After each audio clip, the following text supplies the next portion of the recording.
Good morning. I'm reading for the book of James this morning, and James is talking about temptation. And he says, don't blame God when you're tempted. Verse 13 of James 1, let no man say when he is tempted, I am tempted of God, for God cannot be tempted with evil, neither tempteth he any man. He goes on to say this. He says, every good gift and every perfect gift is from above, and cometh down from the Father of lights, with whom is no variableness, neither shadow of turning. God doesn't tempt us. He doesn't set us up to fail.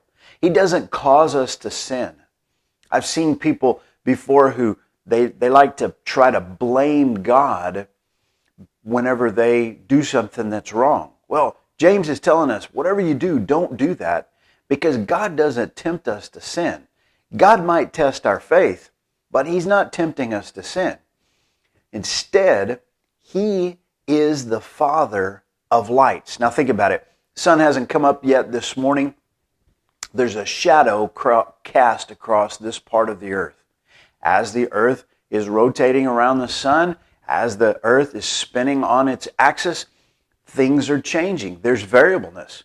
The sun's direct light upon the earth changes depending on where that earth is throughout the year. As the day turns into night, a shadow comes across the land, and then that shadow goes off again. In the very early morning hours and late hours of dusk, there's a variableness in the amount of light that the sun is actually putting out on your part of the planet. And then at midday, it's as bright as it can be. The moon does exactly the same kind of changing. It's got a full moon at times that it's directly reflecting the light of the sun to the earth, but as it goes through the month, it changes down to a little sliver until it finally is completely cast in shadow. Well, the Bible's telling us, look, God is the Father of lights. He's the one who created the moon. He created the sun. He made the stars also, Genesis tells us. But He's also the Father of the light of truth, the light of illumination, understanding. And with Him, He's not like the sun in the regard that the sun's light varies and changes throughout the day and throughout the year. God's not like that.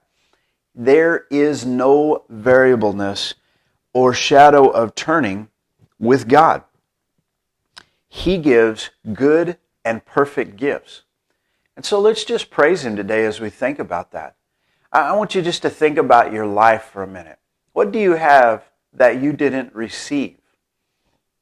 That's what Paul asks in 1 Corinthians. John the Baptist said in John chapter 3, a man can receive nothing except to be given him by God. I think about my family. I think about my wife. I'm so grateful for her. I think about my children. I am so grateful. They are a gift from the Father of lights. I think about the job that I have. I think about this home that we live in. I have a roof over my head. I think about the fact that I've got a pantry and a freezer that have some food in them.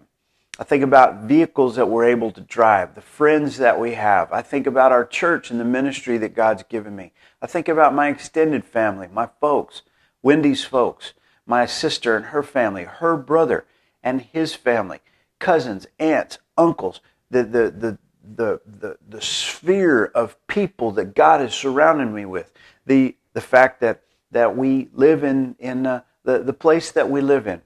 I'm just so grateful. I'm grateful for my health. I'm grateful for the fact that I know God, that I can talk to Him. I got up this morning. I'm grateful for my Bible, that I can read about the Father of lights this morning. I just want to encourage you today. God doesn't give bad gifts. God gives good gifts. And God's light is a constant light that doesn't change. God doesn't have shadowy moods go across Him, and He's not burning bright at one time and then hard and far and distant in another. That's not how God is. We do that sometimes, but that's not what God's like. God gives good gifts, so let's praise Him and thank Him for it. I hope that you have a great and grateful